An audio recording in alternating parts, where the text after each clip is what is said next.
Hi, people, and here we are again, back with the saga of Dorothy Bain. Now, yesterday in the Scottish Legal News, this article went up. Fresh bid to split Lord Advocate's job through Westminster Bill. And it's John Cooper, and it just echoes exactly what we said last year. With our constitutional briefing paper to them, which is on our site, our great site, our team put together. And we got this to Starmer, to Swinney, the whole lot, Angela Constance, the whole lot. And it was there, you know, a lot of research, a lot of time, a lot of financial outlay to pay people for their legal expertise. But here we are, a year down the line, and, a lip service, somebody brings us forward, but it's good in many respects. So I'm going to read a statement that our team's composed in relation to this.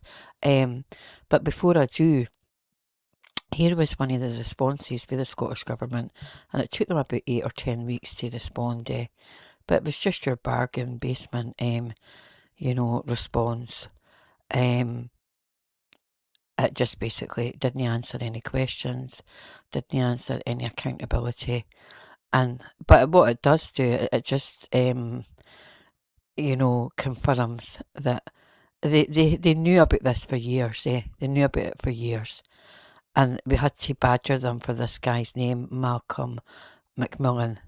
He was meant to be doing some sort of report, and ready to do a publication, which I don't think is still in the public domain, but I think he's been that slow. He's been at it for 3 or 4 years, but he'll just be another one of the crew that's been paid for. So here's a statement that I'll back up, and I'll put up the links, but I'll just say a wee bit at the end of this statement. I'll not make this video long drawn, but it's quite a wee bit of improvement, a wee bit of lip service for Westminster. But isn't it sad that Westminster has got to intervene? Scotland, the Brave, and the SNP and all that. The SNP have destroyed this country. They've destroyed Scotland. They've done a sterling job. And Sturgeon, I believe, is going to go down to London, Well, it's probably the best place for her. But she's away, but they've just destroyed it, The Scottish No Party, So let's just read this, and I'll come back to you in a minute. There you go. Public statement. Arm Scotland was ahead of the curve. A year ago, Arm Scotland published a constitutional briefing that many dismissed as ambitious, inconvenient, or politically awkward.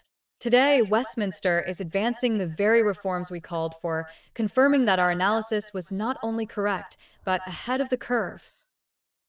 When we warned that the Lord Advocate's dual role was constitutionally unsustainable, we were told it was under policy consideration. When we asked for transparency, we were met with silence. When we highlighted that the issue was reserved to Westminster, we were told it was a devolved matter.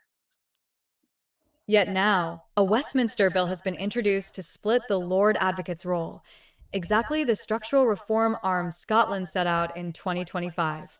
The constitutional arguments we advanced, the international standards we cited, and the democratic concerns we raised have now entered the legislative arena. This is not coincidence. This is the inevitable consequence of a system that could no longer ignore the truth. Arm Scotland has consistently argued that prosecutorial independence is a cornerstone of any functioning democracy. We said the dual role breached international norms. We said it created conflicts of interest. We said it required intervention under the Scotland Act. And now, those arguments are being echoed in Parliament. We welcome this development, but we also recognize that it is only the beginning. Reform must be comprehensive, transparent, and grounded in the rule of law. Scotland deserves a justice system that is independent, accountable, and free from structural conflicts. Arm Scotland will continue to lead, continue to scrutinize, and continue to speak truth to power. We were ahead of the curve then, and we will remain ahead of the curve now. So people, we had it up there. We had it in the public arena a year ago, and now they're just going to act on it. And I'll link our site again. Our site is Armed Scotland, and we've got a great team of people who do great work. You know, and you can go in and find various different things on there. But just getting back to that point about that Scottish Government no responding and things. So we wrote to that Justice Secretary, that Angela Constance, directly, but she just got one of our wee puppets to answer us. So here she was recently in the news, under scrutiny herself. They're just puppets, honestly. They're just, she broke the ministerial code, and just, and then we're all having a big debate and just, the usual, theatre with consequences in that parliament. But what I want to draw attention to you with these people, and I've said it all along, is just look at this interesting picture here. Look at that. Look at the hand gesture. It's interesting. Very interesting. Now I want to contrast and compare that to this picture here. This was an article last year, I think, about the Scottish Police Federation and Police Scotland and 13 million court overtime. That number again, 13. But just look at this heady. This is David Kennedy, General Secretary of the Scottish Police Federation, and there's his hand gesture there. It's there in plain sight, people. It's there. It's there. I think that's the obligation and the sign to say that we're here, we're speaking, we're hoodwinking, whatever it means in their language, or whatever they think it's a chuckle in their lodges and whatever. But here is this was an article in the Scottish Rite Freemasons, and there it's there. Tells you there. There it's there. There it's there. Just no matter how big or large it is, if it makes these symbols, then that's it, we're part of the network. I don't know why people would stand like that, but obviously they do. But anyway, let's see what becomes of this. Let's see if it gets buried again, or if Dorothy Bain, buried again, Dorothy Bain, that was quite poetic there. If she keeps her dual role and continues to, have telephone chats and emails with John Swinney.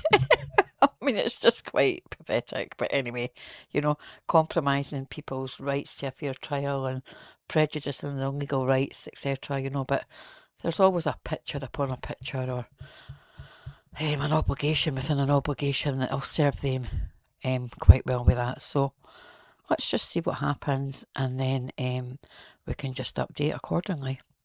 Have a great day.